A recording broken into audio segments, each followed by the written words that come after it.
ಪ್ರತಿಭೆ, ವಿದ್ಯೆ, ವಯಸ್ಸು, ಅವಕಾಶಗಳು ಎಲ್ಲ ಅಂಗೈನಲ್ಲಿದ್ರೂ ಖ್ಯಾತ ಸೀರಿಯಲ್ ನಟಿ ನಂದಿನಿ ಬದುಕನ್ನೇ ಅಂತ್ಯ ಮಾಡಿಕೊಂಡ ಪ್ರಕರಣದ ಮತ್ತಷ್ಟು ಸ್ಫೋಟಕ ಮಾಹಿತಿ ಹೊರಬಿದ್ದಿದೆ. ಬೆಂಗಳೂರಿನ ಕೆಂಗೇರಿಯ ಪಿಜಿಯಲ್ಲಿ ಆತ್ಮಹತ್ಯೆಗೆ ಶರಣಾದ ಕಿರುತೆರೆ ನಟಿ ನಂದಿನಿ ಕೊಠಡಿಯಲ್ಲಿ ಡೈರಿ ಪತ್ತೆಯಾಗಿದೆ. ಈ ಡೈರಿಯಲ್ಲಿ ನಟಿ ಸಾವಿನ ಸತ್ಯ ಉಲ್ಲೇಖವಾಗಿದೆ.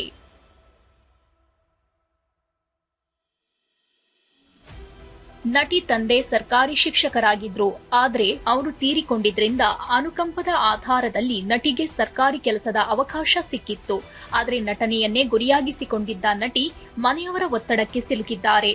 ಸರ್ಕಾರಿ ಕೆಲಸ ಇಷ್ಟ ಇಲ್ಲ, ಆದ್ರೆ ಮನೆಯಲ್ಲಿ ಯಾರೂ ನನ್ನ ಮಾತು ಕೇಳ್ತಿಲ್ಲ ಅಂತ ಡೈರಿಯಲ್ಲಿ ಬರೆದು ನಟಿ ದುಡುಕಿನ ನಿರ್ಧಾರ ಮಾಡಿದ್ದಾರೆ.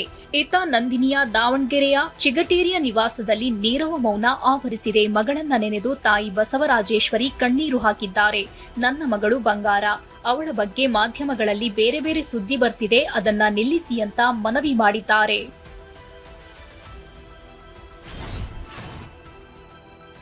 ಮೈಸೂರಿನ ಹುಣಸೂರಲ್ಲಿ ಚಿನ್ನದ ಅಂಗಡಿಯಲ್ಲಾದ ಹಗಲು ದರೋಡೆ ಪ್ರಕರಣದ ಮತ್ತಷ್ಟು ಎಕ್ಸ್ಕ್ಲೂಸಿವ್ ದೃಶ್ಯಗಳು ಬಯಲಾಗಿವೆ. ಚಿನ್ನಾಭರಣಗಳನ್ನ ಬ್ಯಾಗ್ನಲ್ಲಿ ತುಂಬಿಕೊಂಡು ಓಡಿದ ಖದೀಮರನ್ನ ಅಂಗಡಿ ಸಿಬ್ಬಂದಿ ಬೆನ್ನಟ್ಟಿದ್ದಾರೆ. ಕಲ್ಲುಗಳಿಂದ ಖದೀಮರಿಗೆ ಹೊಡೆಯಲು ಯತ್ನಿಸಿದ್ದಾರೆ.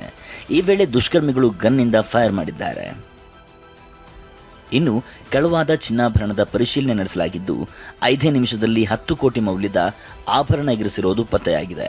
8 ಕೆಜಿ 34 ಗ್ರಾಂ ಚಿನ್ನ ಕದ್ದೊಯ್ದ ಸಂಬಂಧ ಹುಣಸೂರು ಟೌನ್ ಪೊಲೀಸ್ ಠಾಣೆಯಲ್ಲಿ 5 ಖದೀಮರ ವಿರುದ್ಧ ಎಫ್ಐಆರ್ ದಾಖಲಾಗಿದೆ. ದರೋಡೆ ವೇಳೆ 12 ಲಾಕೆಟ್, 8 ಬ್ರಾಸ್ಲೈಟ್, 84 ಬಳೆಗಳು, 150 ನೆಕ್ಲೆಸ್ಗಳು, 65 ಚೈನ್, 12 ಕಾಲ್ ಚೈನ್, 70 ಉಂಗುರ, 19 ಕರಿಮಣಿ ಸರ, 17 ಕಿವಿ ಡ್ರಾಪ್ಸ್ ಹಾಗೂ 13 ಡೈಮಂಡ್ ರಿಂಗ್ಸ್ ದರೋಡೆಕೋರರು ಬ್ಯಾಂಕ್ಗೆ ತುಂಬಿಸಿಕೊಂಡಿದ್ದಾರೆ. ಇಷ್ಟೇ ಅಲ್ಲ, ಪ್ಯಾಂಟ್ ಜೇಬಿಗೆ 70 ಚಿನ್ನದ ಉಂಗುರಗಳನ್ನು ದರೋಡೆಕೋರರು ಹಾಕಿಕೊಂಡು ಕಾಲ್ಕಿತ್ತಿದ್ದಾರೆ. ಸದ್ಯ ಸಿಸಿ ಕ್ಯಾಮೆರಾಗಳ ದೃಶ್ಯಗಳನ್ನು ಆಧರಿಸಿ ಕಳ್ಳರ ಹುಡುಕಾಟ ತೀವ್ರಗೊಳಿಸಲಾಗಿದೆ. ಗಂಡನ ವಿರುದ್ಧ ದೂರು ನೀಡಲು ಪೊಲೀಸ್ ಠಾಣೆಗೆ ಬಂದಿದ್ದ ಮಹಿಳೆ ಜೊತೆ ಪೊಲೀಸ್ ಅಧಿಕಾರಿಯೇ ಸಂಬಂಧ ಬೆಳೆಸಿದ ಆರೋಪ ಪ್ರಕರಣದ ಮತ್ತಷ್ಟು ಮಾಹಿತಿ ಬಯಲಾಗಿದೆ. ವಿಜಯಪುರದ ಆಲಮೇಲ ಪೊಲೀಸ್ ಠಾಣೆಯಲ್ಲಿ ಅಧಿಕಾರಿಯಾಗಿದ್ದ ಮನೋಹರ್ ಕಂಚಿಗಾರ ಮಹಿಳೆ ಜೊತೆ ಸಂಬಂಧ ಬೆಳೆಸಿದ ಆರೋಪವಿದೆ. ಈ ಬಗ್ಗೆ ಸಂತ್ರಸ್ತೆ ಪತಿ ಭೀಮಾಶಂಕರ ಹೊಳ್ಕರ್ ಮತ್ತು ಕುಟುಂಬ ಆರೋಪಿಸಿದೆ. ಆದರೆ ಈ ಬಗ್ಗೆ ಸಂತ್ರಸ್ತ ಮಹಿಳೆ ಪ್ರತಿಕ್ರಿಯಿಸಿದ್ದಾರೆ. ಗಂಡನ ಕಿರುಕುಳದಿಂದ 4 ವರ್ಷದಿಂದ ದೂರ ಇದ್ದೇನೆ. ನಾನು ಮಕ್ಕಳ ಭವಿಷ್ಯಕ್ಕಾಗಿ ಸಹಿಸಿಕೊಂಡಿದ್ದೇನೆ. ಆದರೆ ಆಸ್ತಿಗಾಗಿ ನನ್ನ ಮತ್ತು ಮಕ್ಕಳನ್ನ ಕೊಲೆ ಮಾಡುತ್ತೇನೆಂದು ಪತಿ ಹೆದರಿಸಿದ್ದಾನೆ. ಈ ವೇಳೆ ರಕ್ಷಣೆಯಾಗಿ ಪೊಲೀಸ್ ಅಧಿಕಾರಿ ಮನೋಹರ್ ಕಂಚಿಗಾರ ಸಹಾಯ ಪಡೆದಿದ್ದೆ. ಪರಿಚಯ, ಸ್ನೇಹದಿಂದ ಚಾಟ್ ಮಾಡಿದ್ದೇನೆ. ಆದರೆ ನಾನು ಈಗ ಆ ಪೊಲೀಸ್ ಜೊತೆಗಿಲ್ಲ ಅಂತ ಸಂತ್ರಸ್ತೆ ಸ್ಪಷ್ಟಪಡಿಸಿದ್ದಾರೆ. ಅಂದರೆ ನಾನಲ್ಲಿ ಯಾವುದೇ ಒಂದು ಚಟಕ್ಕಾಗಲಿ ಇದಕ್ಕಾಗಲಿ ಹೋಗಲಿಲ್ಲ ಸರ್. ಅಟ್ಲೀಸ್ಟ್ ನನ್ನ ಮಕ್ಕಳಿಗೆ ನನಗೆ ಒಂದು ಆಸರೆ ಆದರೂ ಇರುತ್ತೆ. ಅಂದರೆ ನನ್ನ ಹಿಂದೆ ಯಾರಾದರೂ ಇದ್ದರೆ ಒಂಚೂರು ನನಗೂ ಒಂಚೂರು ಗ್ರಿಪ್ ಇರುತ್ತೆ ಅಂತ ನಾನು ಅವ್ರ ಜೋಡಿ ಫ್ರೆಂಡ್ಲಿಯಾಗಿ ಮೂವ್ ಆಗಿದೆ ಸರ್. ಮಂಗಳೂರಿನ ಪುತ್ತೂರಲ್ಲಿ ಬಿಜೆಪಿ ಮುಖಂಡನ ಮಗ ನಡೆಸಿರೋ ಲವ್ ಸೆಕ್ಸ್ ದೋಖಾ ಪ್ರಕರಣದ ಸಂತ್ರಸ್ತೆಗೆ ಇನ್ನೂ ನ್ಯಾಯ ಸಿಕ್ಕಿಲ್ಲ ಅಂತ ಆರೋಪಿಸಲಾಗಿದೆ. ಪುತ್ತೂರು ಬಿಜೆಪಿ ಮುಖಂಡ ಜಗನ್ನಿವಾಸ್ ರಾವ್ ಪುತ್ರ ಕೃಷ್ಣ ಜಯರಾವ್ ಮದುವೆ ಆಗೋದಾಗಿ ನಂಬಿಸಿ ಯುವತಿಯನ್ನ ಗರ್ಭಿಣಿ ಮಾಡಿ ಪರಾರಿಯಾಗಿದ್ದ. ಬಳಿಕ ಆರೋಪಿಯನ್ನ ಪತ್ತೆ ಹಚ್ಚಿ ಸಂತ್ರಸ್ತೆ ಮಗುವಿನ ಡಿಎನ್ಎ ಹಾಗೂ ಆರೋಪಿ ಡಿಎನ್ಎ ಪರೀಕ್ಷಿಸಲಾಗಿತ್ತು. ಮಗು ಡಿಎನ್ಎಯಲ್ಲಿ ಮಗು ಈತನದ್ದೇ ಅನ್ನೋದು ಸಾಬೀತಾಗಿತ್ತು.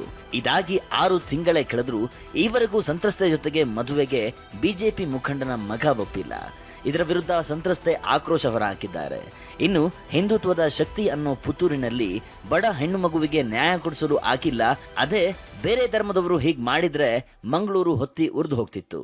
ಈಗ ಹಿಂದೂ ಅನ್ನೋರೆಲ್ಲ ಎಲ್ಲಿ ಅಂತ ಆಕ್ರೋಶ ವ್ಯಕ್ತವಾಗಿದೆ. ಪುತ್ತೂರಿನಲ್ಲಿ ಬಿಜೆಪಿ ಮುಖಂಡ ಜಗನ್ನಿವಾಸ್ ರಾವ್ ಮಗ ಕೃಷ್ಣ ಜಯರಾವ್ ವಿರುದ್ಧದ ಲವ್ ಸೆಕ್ಸ್ ದೋಖಾ ಪ್ರಕರಣದ ಬಗ್ಗೆ ಸಂತ್ರಸ್ತ ಯುವತಿ ಪ್ರತಿಕ್ರಿಯಿಸಿದ್ದಾರೆ. ಸದಾ ತುಂಬಾ ಫ್ರೆಂಡ್ಲಿ ಆಗಿರ್ತಿದ್ದ ಈತ ಇಷ್ಟು ಬದಲಾಗ್ತಾನೆ ಅಂತ ಅಂದ್ಕೊಂಡಿರಲಿಲ್ಲ. ನಾನು ಕೋರ್ಟ್ ಏನು ನ್ಯಾಯ ಕೊಡುತ್ತೆ ಅದನ್ನ ಸ್ವೀಕರಿಸ್ತೇನೆ. ನನ್ನ ಮಗುವಿಗೆ ತಂದೆ, ನನಗೆ ಗಂಡ ಸಿಕ್ಕಿದ್ರೆ ಅಷ್ಟೇ ಸಾಕು ಅಂತ ಸಂತ್ರಸ್ತೆ ಹೇಳಿದ್ದಾರೆ. ಅಂದರೆ ನಿನ್ನ ಅಮ್ಮನಿಗೆ ತುಂಬ ಕಾಲ್ ಬಂತು. ಅಂದರೆ ನೀವು ಈಗ ಪ್ರೆಸ್ಸಿಗೆ ಹೋಗಬಾರ್ದು, ಈಗ ಪ್ರೆಸ್ಸಿಗೆ ಹೋದರೆ ನಿಮಗೆ ಪ್ರಾಬ್ಲಮ್ ಆಗ್ತದೆ, ಹೊಸ ಕೇಸ್ ಬರ್ತದೆ ನಿಮ್ಮ ಮೇಲೆ, ಹೋಗಬಾರ್ದು, ಹಾಗೆ ಹೀಗೆ ಅಂತೆಲ್ಲ 2-3 ಜನ ಎಲ್ಲ ಕಾಲ್ ಮಾಡಿದ್ರು. ಆ ಮಗುವಿಗೆ ಒಂದು ತಂದೆ ಸಿಕ್ಕಿದ್ರೆ ಸಾಕು, ನನಗೆ ಒಂದು ಗಂಡ ಸಿಕ್ಕಿದ್ರೆ ಸಾಕು, ಅಷ್ಟೇ, ಇಷ್ಟು ಟೈಮ್ ಅಷ್ಟೇ ಹೇಳಿದ್ದು, ಒಂದು ಮದುವೆ ಆದರೆ ಸಾಕಂತ. ಅಕ್ರಮ ಹಣ ವರ್ಗಾವಣೆ ಕೇಸ್ನಲ್ಲಿ ಜೈಲು ಸೇರಿದ್ದ ಕಾಂಗ್ರೆಸ್ ಶಾಸಕ ವೀರೇಂದ್ರ ಪಪ್ಪಿಗೆ ಜಾಮೀನು ಮಂಜೂರಾಗಿದ್ದು ಪರಪ್ಪನ ಅಗ್ರಹಾರ ಜೈಲಿನಿಂದ ಬಿಡುಗಡೆಯಾಗಿದ್ದಾರೆ. ಈ ವೇಳೆ ಅಭಿಮಾನಿಗಳು ವೀರೇಂದ್ರಗೆ ಹೂವಿನ ಹಾರ ಹಾಕಿ ಪಪ್ಪಿಯನ್ನ ಬರಮಾಡಿಕೊಂಡಿದ್ದಾರೆ. ವೀರೇಂದ್ರ ಪಪ್ಪಿ ಪರ ಘೋಷಣೆ ಕೂಗಿದ್ದಾರೆ.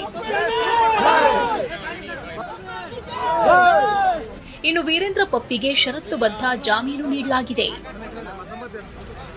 ಬೆಂಗಳೂರಿನ ಜನಪ್ರತಿನಿಧಿಗಳ ವಿಶೇಷ ಕೋರ್ಟ್ನಿಂದ ಜಾಮೀನು ಸಿಕ್ಕಿದೆ. 4 ತಿಂಗಳಿಂದ ಪರಪ್ಪನ ಅಗ್ರಹಾರ ಜೈಲಿನಲ್ಲಿದ್ದ ಕೆಸಿ ವೀರೇಂದ್ರ ಪಪ್ಪಿಗೆ 5 ಲಕ್ಷದ ಬಾಂಡ್, 2 ಶ್ಯೂರಿಟಿ ಷರತ್ತು ವಿಧಿಸಲಾಗಿದೆ. ಜೊತೆಗೆ ಪ್ರಕರಣ ಸಂಬಂಧ ವ್ಯಾಪ್ತಿ ಬಿಟ್ಟು ತೆರಳುವಂತಿಲ್ಲ, ತನಿಖೆಗೆ ಸಹಕರಿಸಬೇಕು, ಸಾಕ್ಷಿಗಳಿಗೆ ಬೆದರಿಕೆ ಹಾಕಬಾರದು ಅಂತ ಕೋರ್ಟ್ ಷರತ್ತು ವಿಧಿಸಿದೆ.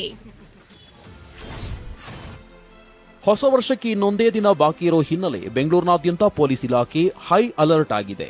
ಎಂಜಿ ರಸ್ತೆ, ಬ್ರಿಗೇಡ್ ರಸ್ತೆ, ಚರ್ಚ್ ಸ್ಟ್ರೀಟ್ ಸೇರಿ ಹಲವೆಡೆ ರಸ್ತೆಯುದ್ದಕ್ಕೂ ಬ್ಯಾರಿಕೇಡ್ ಹಾಕಿ ಪೊಲೀಸರು ಮುನ್ನೆಚ್ಚರಿಕಾ ಕ್ರಮ ವಹಿಸಿದ್ದಾರೆ.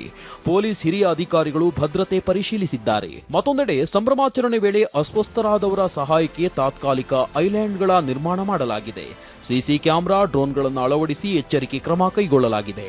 ಹೊಸ ವರ್ಷಾಚರಣೆ ವೇಳೆ ಡ್ರಗ್ಸ್ ಪಾರ್ಟಿ ಆಯೋಜನೆಗೆ ಸಿದ್ಧತೆ ಮಾಡಿಕೊಂಡಿದ್ದ ಶಂಕೆ ಹಿನ್ನೆಲೆ ಕೊಡಗಿನ ಕುಶಾಲ್ ನಗರದಲ್ಲಿ ಪೊಲೀಸರು 5 ವಶಕ್ಕೆ ಪಡೆದಿದ್ದಾರೆ. ಕೋಗಿಲು ಲೇಔಟ್ನಲ್ಲಿ ಅಕ್ರಮ ಮನೆಗಳ ನೆಲಸಮ ಪ್ರಕರಣದಲ್ಲಿ ಪಾಕಿಸ್ತಾನ ಮೂಗು ತೂರಿಸಿದೆ. ಭಾರತದಲ್ಲಿ ಸರ್ಕಾರ ಅಲ್ಪಸಂಖ್ಯಾತರನ್ನ ಟಾರ್ಗೆಟ್ ಮಾಡಲಾಗ್ತಿದೆ, ಮುಸ್ಲಿಮರ ಮನೆಗಳನ್ನ ನೆಲಸಮ ಮಾಡಿ ಕಿರುಕುಳ ನೀಡಲಾಗ್ತಿದೆ ಅಂತ ಪಾಕ್ ವಿದೇಶಾಂಗ ಇಲಾಖೆ ಆರೋಪಿಸಿದೆ. ಪಾಕ್ ಆರೋಪಕ್ಕೆ ಸಚಿವ ಜಮೀರ್ ಅಹ್ಮದ್ ಕಿಡಿಕಾರಿದ್ದಾರೆ. ಈ ಬಗ್ಗೆ ಮಾತನಾಡೋಕೆ ಪಾಕಿಸ್ತಾನಕ್ಕೆ ಯಾವುದೇ ಹಕ್ಕಿಲ್ಲ, ಅವರು ಮೊದಲು ಪಾಕಿಸ್ತಾನದಲ್ಲಿರುವ ಬಡತನ ನೋಡ್ಕೊಳ್ಳಲಿ ಎಂದಿದ್ದಾರೆ. ಅವ್ರು ಯಾರ್ರೀ?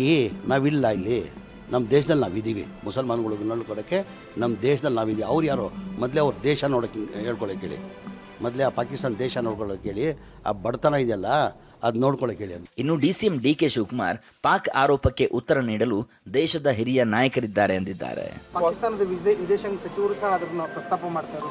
ಅದಕ್ಕೆ ನಮ್ಮ ದೇಶದ ಹಿರಿಯ ನಾಯಕರುಗಳಿದ್ದಾರೆ, ಅದಕ್ಕೆ ಮಂಡ್ಯ ಜಿಲ್ಲೆ ಮದ್ದೂರು ತಾಲೂಕಿನ ಆಬಲವಾಡಿ ಗ್ರಾಮದ ತೋಪಿನ ತಿಮ್ಮಪ್ಪನ ಸನ್ನಿಧಿಯಲ್ಲಿ ಗ್ರಾಮಸ್ಥರು ಹಾಗೂ ಅಧಿಕಾರಿಗಳ ನಡುವೆ ವಾಗ್ವಾದ ನಡೆದಿದೆ. ಈವರೆಗೆ ತೋಪಿನ ತಿಮ್ಮಪ್ಪ ಸೇವಾ ಟ್ರಸ್ಟ್ ದೇಗುಲದ ನಿರ್ವಹಣೆ ಮಾಡುತ್ತಿದೆ. ಇದೀಗ ಮಂಡ್ಯ ಜಿಲ್ಲಾಡಳಿತ ದೇವಸ್ಥಾನವನ್ನ ಸರ್ಕಾರದ ಸುಪರ್ದಿಗೆ ತೆಗೆದುಕೊಳ್ಳಲು ಮುಂದಾಗಿದೆ. ಈ ವೇಳೆ ಗ್ರಾಮಸ್ಥರು ಅಧಿಕಾರಿಗಳನ್ನ ತಡೆದು ಆಕ್ರೋಶ ಹೊರಹಾಕಿದ್ದಾರೆ. ಮದುವೆ ಬಳಿಕ ಪತಿ ಕಿರುಕುಳ ನೀಡುತ್ತಿದ್ದಾನೆ, ಕಳೆದ ಕೆಲ ದಿನಗಳಿಂದ ಮನೆಗೆ ಸೇರಿಸುತ್ತಿಲ್ಲ ಅಂತ ಆರೋಪಿಸಿ ಪತ್ನಿ ಪತಿಯ ಒಡೆತನದ ಶಿಕ್ಷಣ ಸಂಸ್ಥೆ ಮುಂದೆ ನ್ಯಾಯಕ್ಕಾಗಿ ಧರಣಿ ಕುಳಿತಿದ್ದಾಳೆ. ಮಾಗಡಿಯ Maruti international public school ಮುಂಭಾಗ ಧರಣಿ ಕುಳಿತಿರುವ ಪತ್ನಿ ಪ್ರೀತಿ, ನನ್ನ ಪತಿ ಜೊತೆ ನಾನು ಬಾಳಬೇಕು, ನನ್ನನ್ನು ಮನೆಗೆ ಕರೆದೊಯ್ಯುವವರೆಗೂ ಧರಣಿ ನಿಲ್ಲಿಸುವುದಿಲ್ಲ ಅಂತ ಪತಿ ರೂಪೇಶ್ ವಿರುದ್ಧ ಆಕ್ರೋಶ ಹೊರಹಾಕಿದ್ದಾರೆ. ವಿಬಿಜಿ ರಾಮ್ಜಿ ಕಾಯ್ದೆ ವಿಚಾರವಾಗಿ ಸಿಎಂ ಸಿದ್ದರಾಮಯ್ಯ ಪ್ರಧಾನಮಂತ್ರಿ ನರೇಂದ್ರ ಮೋದಿಗೆ ಪತ್ರ ಬರೆದಿದ್ದಾರೆ. ಹೊಸ ಕಾಯ್ದೆಯು ಉದ್ಯೋಗ ಖಾತರಿ ತತ್ವಕ್ಕೆ ಮಾರಕವಾಗಿದೆ. ರಾಜ್ಯಗಳ ಜೊತೆಗೆ ಚರ್ಚೆ ನಡೆಸದೆ ಇದನ್ನು ಜಾರಿಗೆ ತರಲಾಗಿದೆ. ಹೀಗಾಗಿ ವಿಬಿಜಿ ರಾಮ್ಜಿ ಕಾಯ್ದೆ ಸ್ಥಗಿತಗೊಳಿಸುವಂತೆ ಪತ್ರದಲ್ಲಿ ಮನವಿ ಮಾಡಿದ್ದಾರೆ. ಬೆಂಗಳೂರಿನ ಪ್ರೆಸ್ ಕ್ಲಬ್ ಆವರಣದಲ್ಲಿ ಪ್ರೈಡ್ ಆಫ್ ಕರ್ನಾಟಕ ಪ್ರಶಸ್ತಿ ಪ್ರದಾನ ಕಾರ್ಯಕ್ರಮ ನಡೆಯಿತು. ಡಿಸಿಎಂ ಡಿಕೆ ಶಿವಕುಮಾರ್ ಕಾರ್ಯಕ್ರಮ ಉದ್ಘಾಟಿಸಿದರು. ಕಾರ್ಯಕ್ರಮವನ್ನ ಉದ್ದೇಶಿಸಿ ಮಾತನಾಡಿದ ಡಿಕೆ ಶಿವಕುಮಾರ್, ಪತ್ರಕರ್ತರ ತರಬೇತಿ ಕಾಲೇಜು ತೆರೆಯಲು 1 ಎಕರೆ ಭೂಮಿ ನೀಡುವುದಾಗಿ ಸ್ವಯಂ ಪ್ರೇರಿತರಾಗಿ ಘೋಷಣೆ ಮಾಡಿದ್ರು. ತಪ್ಪು ಮಾಡಿದಾಗ ತಿದ್ದಿ, ಅವರ ಭವಿಷ್ಯವನ್ನೇ ಮುಗಿಸಬೇಡಿ. ನೀವು ಹೇಳೋದನ್ನೇ ನಿಜ ಎಂದು ಭಾವಿಸಿ ನಾವು ಪ್ರತಿಕ್ರಿಯೆ ನೀಡ್ತೇವೆ. ಕುಮಾರಸ್ವಾಮಿ ನೀಡದ ಹೇಳಿಕೆಯನ್ನು ಅವರು ಹೇಳಿದ್ದಾರೆ ಎಂದು ಸುಳ್ಳು ಹೇಳಿ ನಮ್ಮ ಬಳಿ ಪ್ರತಿಕ್ರಿಯೆ ಕೇಳ್ತೀರಿ. ಈ ರೀತಿ ಕೇಳುವವರಿಗೆ, ದಾರಿ ತಪ್ಪಿಸುವವರಿಗೆ ಪ್ರೆಸ್ ಕ್ಲಬ್ನಿಂದ ತರಬೇತಿ ನೀಡಬೇಕು ಎಂದು ಹೇಳಿದ್ರು. ನೀವೊಂದು ಟ್ರೈನಿಂಗ್ ಸ್ಕೂಲ್ ಮಾಡಬೇಕು ಪ್ರೆಸ್ ಕ್ಲಬ್ನವರು. ಈ ಕೆಲವರು ಏನು ಮಾಡ್ತಾ ಇದ್ದಾರೆ ಅಂದರೆ, ನಮಗಂತೂ ಬೆಳಗ್ಗೆ ಸಾಯಂಕಾಲ ನಿಜನೂ ಮಾಡ್ಕೊ ಮನೆಗೆ ಬಾಯಿಗೆ ತಂದು ಇರ್ತಾನೆ ಇರ್ತೀರ ನೀವೆಲ್ಲ. ಅದು ನಿಜ ಏನು ನಡೆದಿದೆ ಅಂತ ನಮ್ಗೆ ಗೊತ್ತಿರೋದ್ರೆ ಎಲ್ಲ ಬಂದ್ಬಿಡ್ತೀವಿ. ಅವ್ರು ಯಾರೋ ಹಂಗೆ ಅಶೋಕ್ ಹಂಗಂದ್ರು, ಕುಮಾರಸ್ವಾಮಿಗೆ ಪಾಪ ಅವ್ರು ಅಂದಿರೋದೇ ಇಲ್ಲ, ತಕ್ಷಣ ಬಂದು ಬಾಯಿಗೆ ಇಟ್ಬಿಡ್ತೀರ ಅವ್ರು ಹಂಗಂದ್ರು ಅಂತ. ಅಂಥವ್ರಿಗೆಲ್ಲ ಯಾವ ರೀತಿ ನೀವು ಪಾಠ ಕಲಿಸ್ಬೇಕು ಅಂತ, ಯಾಕೆಂದರೆ ಸತ್ಯ ನುಡಿಬೇಕು, ಮಿಸ್ಗೈಡ್ ಆಗಬಾರ್ದು. ನನಗೆ ಬೇಕಾದಷ್ಟು ಇಂಥ ಸಂದರ್ಭದಲ್ಲಿ ಅನುಭವ ಆಗಿದೆ.